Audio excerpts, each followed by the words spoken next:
दोस्तों, मेरा नाम मुरली है और आप सभी का स्वागत है हमारे हॉरर स्टोरी चैनल के अंदर।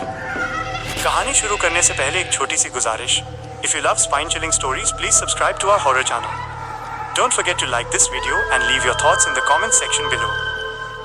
काली चोटी का रहस्य, बीकानेर की एक खौफनाक दास्तान। राजस्थान के बीकानेर जिले के एक सुनसान इलाके में एक छोटा सा गांव है, खेजरली घाटी।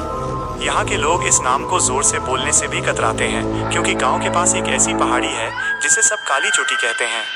बरसों से ये बात फैली है कि जो भी उस पहाड़ी पर गया वो कभी लौटकर नहीं आया। लेकिन शहर से आए 5 दोस्त, आरव, नेहा, करण, रिया और समीर इन बातों को सिर्फ अंधविश्वास मानते थे। वे यूट्यूब के लिए हॉरर वीडियो बनाते थे और उन्हें लगा कि ये जगह उनके चैनल के लिए एकदम परफेक्ट होगी। जब उनकी गाड़ी गांव पहुंची तो आसमान सुर्ख लाल हो चुका था। गांव में दाखिल होते ही उन्हें लगा जैसे कोई उन्हें घूर रहा है।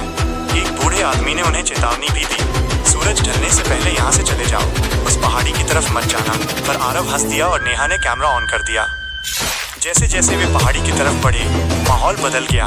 हवा बर्फीली हो गई, पेड़ बिना हवा के हिलने लगे और चारों तरफ एक सन्नाटा पसर गया, कोई पक्षी न जानवर। तभी दूर से एक औरत के रोने की आवाज आई, बचाओ, मुझे बचाओ। सब उस आवाज की तरफ भागे। वहाँ एक औरत सफेद साड़ी में खड़ी थी, जिसके बाल चेहरे पर बिखरे थे। जब उसने अपना सिर उठाया तो सबके होश उड़ गए। उसकी आंखें पूरी तरह काली थी और चेहरा आधा सड़ा हुआ। अगले ही पल वो हवा में उछलकर उनके सामने आई और एक भयानक चीख मारी। समीर का कैमरा ग्लिच होने लगा और स्क्रीन पर एक खून से लथपथ चेहरा दिखने लगा। डरे हुए दोस्त जब वापस मुड़े तो जिस रास्ते से वे आए थे वो गायब हो चुका था। अचानक करण गायब हो गया। जब वो मिला तो एक पेड़ से उल्टा लटका हुआ था। उसके शरीर से खून बह रहा था, लेकिन चेहरे पर एक डरावनी मुस्कान थी। उसने बदली हुई आवाज में कहा, तुम लोग भी यहीं रहोगे। वे भागकर एक पुराने मंदिर में छिपे, जहाँ दीवारों पर खून से लिखा था, जो यहाँ आता है उसकी आत्मा कभी वापस नहीं जाती। वहाँ मिली एक पुरानी डायरी से पता चला कि ये पहाड़ी एक चुड़ैल का ठिकाना है जो लोगों की आत्माओं को कैद कर लेती है। तभी चारों तरफ से हंसी गूंजने लगी। हा हा हा, तुम सब अब मेरे हो। एक एक करके सब शिकार होने लगे। समीर गायब हो गया। नेहा की चीख बंद हुई तो उसका चेहरा गायब मिला।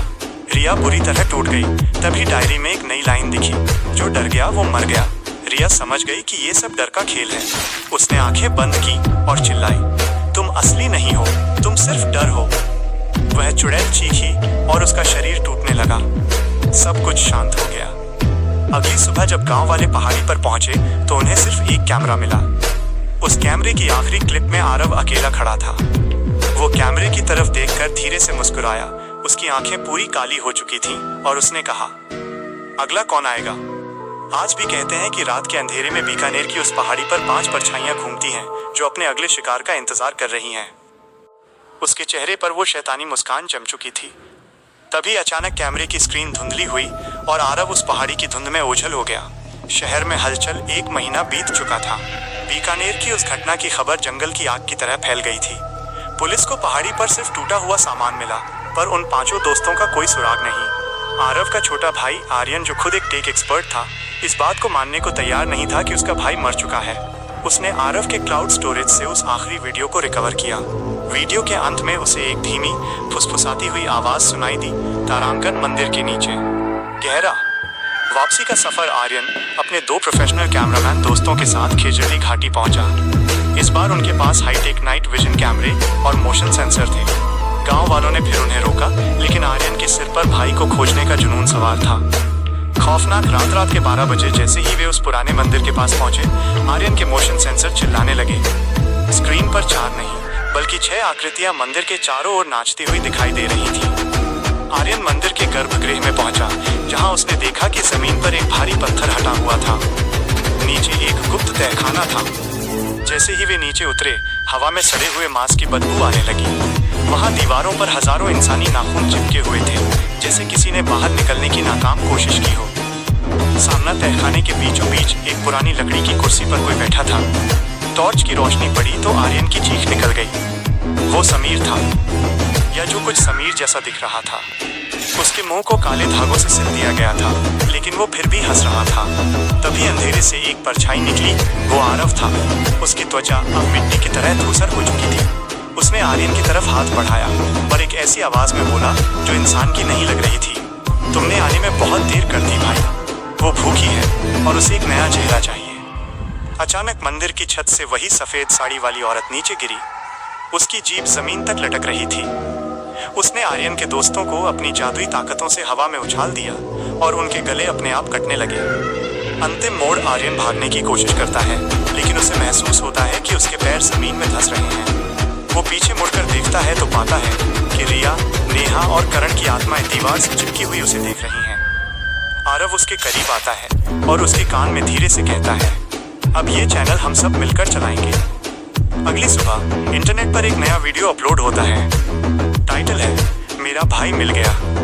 वीडियो में आर्यन कैमरे के सामने बैठा है, लेकिन उसकी भी आंखें पूरी तरह काली हैं। वो मुस्कुराता है और कहता है, सब्सक्राइब करना मत भूलना, क्योंकि अगली कहानी आपके घर से हो सकती है।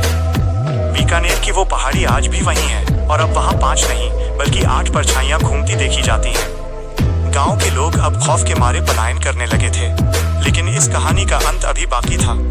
गांव का आखिरी रक्षक गांव में एक पुराने तांत्रिक रहते थे, जिन्हें लोग बाबा भैरव कहते थे।